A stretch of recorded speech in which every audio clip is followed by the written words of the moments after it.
ಸ್ನೇಹಿತರೆ ನಮಸ್ಕಾರ. ಚರಿತ್ರೆ ಬಿಗ್ ನ್ಯೂಸ್ಗೆ ನಿಮಗೆಲ್ಲ ಪ್ರೀತಿಯ ಸ್ವಾಗತ. ತಿರುಪತಿಯಲ್ಲಿ ಜನವರಿ 8ರಂದು ಸಂಭವಿಸಿದ್ದ ಕಾಲ್ತುಳಿತ ಪ್ರಕರಣಕ್ಕೆ ಸಂಬಂಧಿಸಿದಂತೆ ಮೃತರ ಕುಟುಂಬಗಳಿಗೆ ಆಂಧ್ರ ಪ್ರದೇಶ ಸರ್ಕಾರ ತಲಾ 25 ಲಕ್ಷ ರೂಪಾಯಿ ಪರಿಹಾರ ಘೋಷಣೆ ಮಾಡಿದೆ.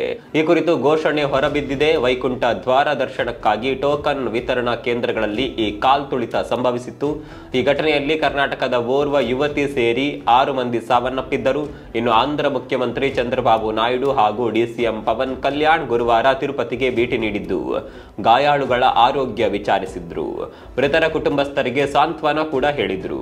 ಇನ್ನು ಆಸ್ಪತ್ರೆ ಭೇಟಿ ಬಳಿಕ ಘಟನೆ ನಡೆದ ಸ್ಥಳ ಪರಿಶೀಲನೆ ನಡೆಸಿ ಟಿಟಿಡಿ ಅಧಿಕಾರಿಗಳಿಂದ ಮಾಹಿತಿ ಪಡೆದ್ರು. ಇದೇ ಮೊದಲ ಬಾರಿಗೆ ತಿರುಪತಿಯಲ್ಲಿ ಇಂತಹ ಅವಘಡ ನಡೆದಿದೆ. ವರ್ಷದ 365 ದಿನವೂ ವೆಂಕಟೇಶ್ವರ ದೇಗುಲದಲ್ಲಿ ದರ್ಶನಕ್ಕಾಗಿ ಜನಜಂಗುಳಿ ಇದ್ದೇ ಇರುತ್ತೆ. ಆದರೆ ವೈಕುಂಠ ಏಕಾದಶಿಯಂದು ತುಸು ಹೆಚ್ಚೆ ಎನ್ನುವಂತೆ ಜನ ಸೇರ್ತಾರೆ.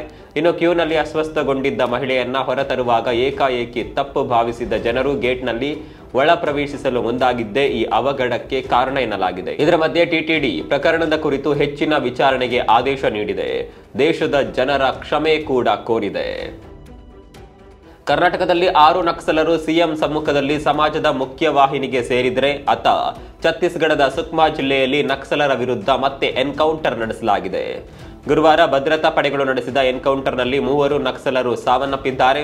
ಖಚಿತ ಮಾಹಿತಿ ಮೇರೆಗೆ ದಾಳಿ ನಡೆಸಿರುವ ಭದ್ರತಾ ಪಡೆಗಳು ನಕ್ಸಲ್ ವಿರೋಧಿ ಕಾರ್ಯಾಚರಣೆಯಲ್ಲಿ ಯಶಸ್ಸು ಸಾಧಿಸಿವೆ.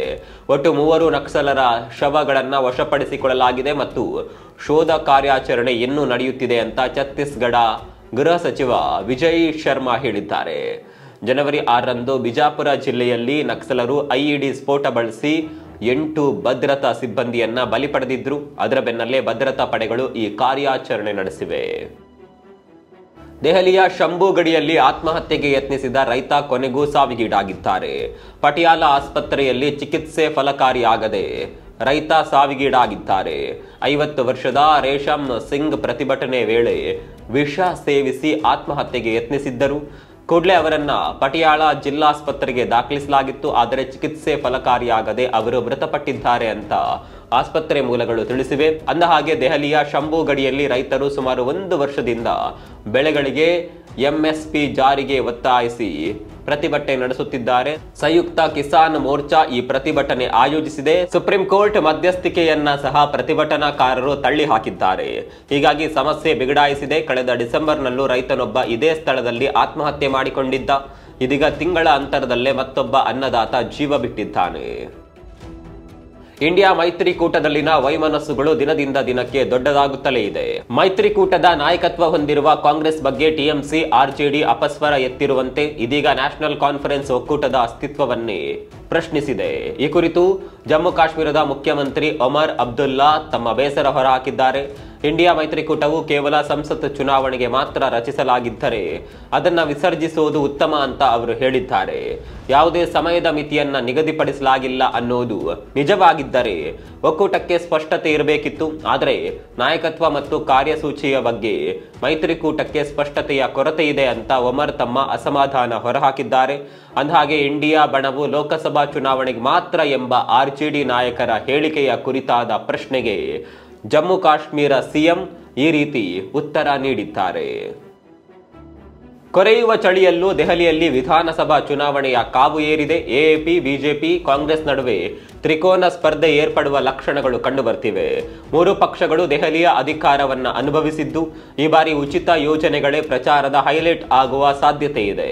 ಎಎಪಿ ಈಗಾಗಲೇ ಹಲವು ಉಚಿತ ಯೋಜನೆಗಳನ್ನ ಜಾರಿಗೆ ತಂದಿದೆ, ಮತ್ತೆ ಕೆಲವನ್ನ ಜಾರಿಗೆ ತರುವುದಾಗಿ ಹೇಳಿದೆ. ಇತ್ತ ಕಾಂಗ್ರೆಸ್ ಕೂಡ ಕರ್ನಾಟಕ ಮಾದರಿಯಲ್ಲೇ ಉಚಿತ ಕೊಡುಗೆಗಳನ್ನ ಭರ್ಜರಿಯಾಗಿ ಘೋಷಣೆ ಮಾಡಿದೆ. ಆದರೆ ಬಿಜೆಪಿ ಮಾತ್ರ ಉಚಿತ ಕೊಡುಗೆಗಳ ವಿಚಾರದಲ್ಲಿ ಸಂದಿಗ್ಧತೆಗೆ ಬಿದ್ದಿದೆ. ಆದರೆ ಬಿಜೆಪಿ ಈ ಬಾರಿ ತನ್ನ ಪ್ರಚಾರದ ವೈಖರಿಯನ್ನ ಬದಲಾಯಿಸಿಕೊಂಡಿದ್ದು ದೆಹಲಿಯ ಸಮಸ್ಯೆಗಳನ್ನ ಮತದಾರರ ಮುಂದೆ ಇಡಲು ಪ್ಲಾನ್ ರೂಪಿಸಿದೆ. ಈಗಾಗಲೇ ಪೋಸ್ಟರ್ ವಾರ್ ಶುರು ಮಾಡಿರುವ ಕೇಸರಿ ಪಡೆ ಕುಸಿದಿರುವ ಕೇಜ್ರಿವಾಲ್ ಜನಪ್ರಿಯತೆಯನ್ನ ಎನ್ಕ್ಯಾಶ್ ಮಾಡಿಕೊಳ್ಳಲು ಮುಂದಾಗಿದೆ.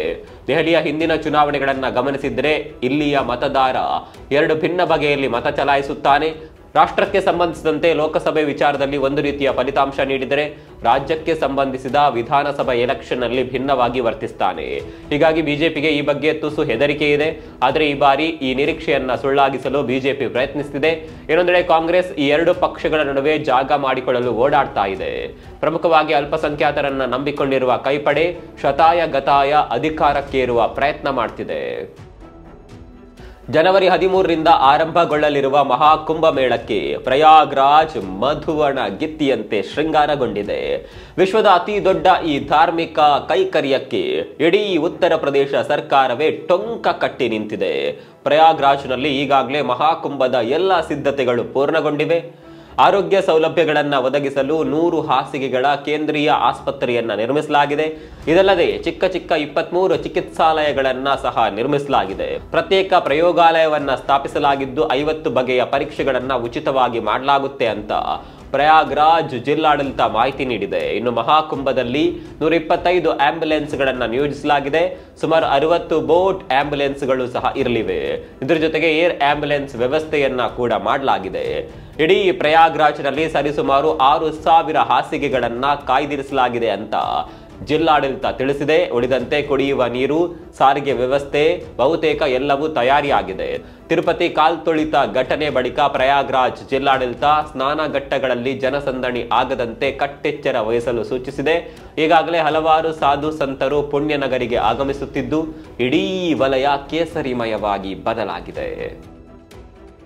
ಇತ್ತೀಚಿನ ದಿನಗಳಲ್ಲಿ ಸಾಮಾಜಿಕ ಜಾಲತಾಣಗಳ ಮೂಲಕ ಲವ್ ಅಫೇರ್ಗಳು ಜಾಸ್ತಿ ಆಗ್ತಿವೆ. ಹದಿಹರೆಯದವರಷ್ಟೇ ಅಲ್ಲದೆ ಗೃಹಿಣಿಯರು ಸಹ ಪರಪುರುಷರೊಂದಿಗೆ ಓಡಿ ಹೋಗುತ್ತಿರುವ ಘಟನೆಗಳು ವರದಿ ಆಗ್ತಿವೆ. ಇದೀಗ ಜಮ್ಮು ಕಾಶ್ಮೀರದಲ್ಲಿ ಗೃಹಿಣಿಯೊಬ್ಬಳು ತನ್ನ ಮನೆಯಲ್ಲಿದ್ದ ವಸ್ತುಗಳೆಲ್ಲವನ್ನ ತೆಗೆದುಕೊಂಡು ಯುವಕನ ಜೊತೆ ಪರಾರಿಯಾಗಿದ್ದಾಳೆ. ಶ್ರೀನಗರದ ನಿವಾಸಿ ಅಬಿರಾಲ್ ಎನ್ನುವ ಗೃಹಿಣಿ ತನ್ನ ಫೇಸ್ಬುಕ್ ಪ್ರಿಯಕರನೊಂದಿಗೆ ಪತಿಯ ಮನೆಯನ್ನ ಲೂಟಿ ಮಾಡಿ ಚಿನ್ನಾಭರಣ ಕದ್ದು ಪರಾರಿಯಾಗಿದ್ದಾಳೆ. ಸದ್ಯ ಬಡಪಾಯಿ ಪತಿ ವಿನೋದ್ ಕುಮಾರ್ ಪೊಲೀಸರಿಗೆ ದೂರು ನೀಡಿದ್ದಾನೆ. ಅಂದಹಾಗೆ ಅಬಿರಾಲ್ 2017ರಲ್ಲಿ ಪಂಜಾಬ್ನ ಮೊಹಾಲಿಯ ವಿನೋದ್ ಕುಮಾರ್ನನ್ನ ಮದುವೆಯಾಗಿದ್ದಳು. ಬಳಿಕ ಫೇಸ್ಬುಕ್ನಲ್ಲಿ ಪರಿಚಯವಾದ ರಾಯ್ ಬೆರೇಲಿಯ ಫೈಜಾನ್ ಅಹಮದ್ನೊಂದಿಗೆ ರಿಲೇಶನ್ಶಿಪ್ನಲ್ಲಿದ್ಲು. ಇದೀಗ ಗಂಡನ ಮನೆಯ ವಸ್ತುಗಳೊಂದಿಗೆ ಈಕೆ ಪ್ರಿಯತಮನೊಂದಿಗೆ ಪರಾರಿಯಾಗಿದ್ದಾಳೆ.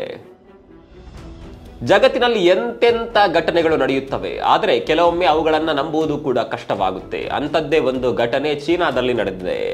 ಪೂರ್ವ ಚೀನಾದ ಝೆಜಿಯಾಂಗ್ ಪ್ರಾಂತ್ಯದಲ್ಲಿ ಮಹಿಳೆಯೊಬ್ಬರಿಗೆ ಹೆರಿಗೆ ಆಗುವ ದಿನಗಳವರೆಗೂ ತಾನೊಬ್ಬಳು ಬಸುರಿ ಅನ್ನೋದೇ ತಿಳಿದಿರಲಿಲ್ಲವಂತೆ.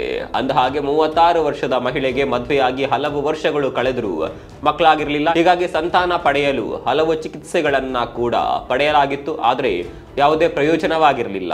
ವೈದ್ಯರು ತೂಕ ನಷ್ಟ ಮಾಡಿಕೊಳ್ಳಿ ಎಂದಿದ್ರಂತೆ. ಹೀಗಾಗಿ ಮಹಿಳೆ ಮಗುವನ್ನ ಹೊಂದುವ ಕನಸನ್ನ ಬಿಟ್ಟಿದ್ದರು ಎನ್ನಲಾಗಿದೆ. ಆದರೆ ನೀನೊಲಿದರೆ ಕೊರಡು ಕೊನರುವುದಯ್ಯ ಎನ್ನುವ ಸಂತ ವಾಣಿಯಂತೆ ಈ ಮಹಿಳೆ ಗರ್ಭಿಣಿಯಾಗಿದ್ದಾಳೆ. ಆದರೆ ಆ ವಿಚಾರ ಅವಳಿಗೆ ಹೆರಿಗೆ ಆಗುವ 4 ಗಂಟೆ ಮುಂಚೆಯಷ್ಟೇ ತಿಳಿದಿದೆ. ದೇಹದ ಅನಾರೋಗ್ಯ ತೋರಿಸಲು ವೈದ್ಯರ ಬಳಿ ತೆರಳಿದಾಗ ವಿಷಯ ತಿಳಿದಿದೆ.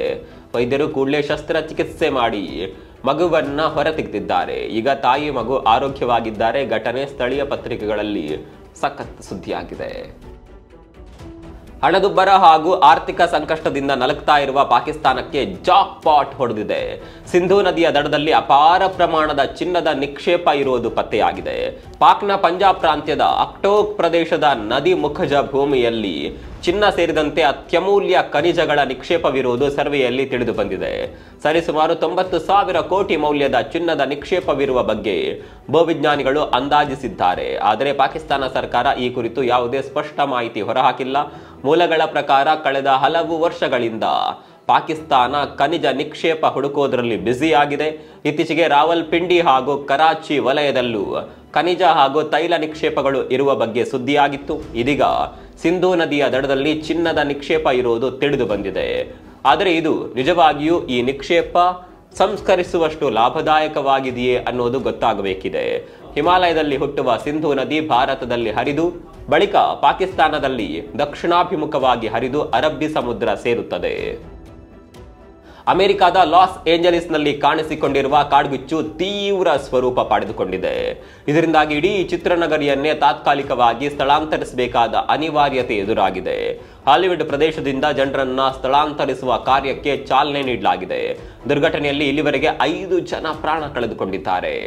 ಸುರಕ್ಷಿತ ಸ್ಥಳಗಳಿಗೆ ವಲಸೆ ಹೋಗುವಂತೆ ನಾಗರಿಕರಿಗೆ ಸ್ಥಳೀಯ ಆಡಳಿತ ಮನವಿ ಮಾಡಿದೆ.